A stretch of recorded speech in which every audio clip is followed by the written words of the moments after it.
ગુજરાતની જનતાએ ગુજરાતના સાંસદોને ચૂંટીને દિલ્હી તો મોકલ્યા, પણ દિલ્હીથી ગુજરાતના સાંસદો એ ગુજરાતની જનતા માટે શું લઈને આવ્યા?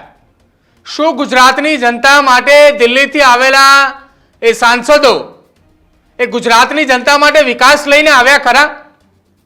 ગુજરાતના ચૂંટાયેલા સાંસદોએ તેમને મળતી ગ્રાન્ટમાંથી ગુજરાતના કેટલા લોકો ગુજરાતની જનતા માટે કેટલા રૂપિયા ખર્ચ કર્યા એના હિસાબને લઈને એક એ રિપોર્ટ કાર્ડ સામે આવ્યું છે કે કયા સાંસદે તેમના વિસ્તારમાં તેમના લોકો માટે તેમના વિસ્તારની જનતા માટે કેટલા રૂપિયા વાપર્યા.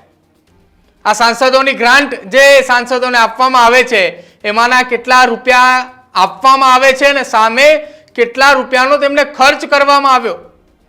ગુજરાતના 26 સાંસદોને 250 કરોડ કરતાં પણ વધારે રકમ જે ફાળવવામાં આવી છે, જેમાંથી માત્ર 14% જ રૂપિયા ખર્ચ કરવામાં આવ્યો છે.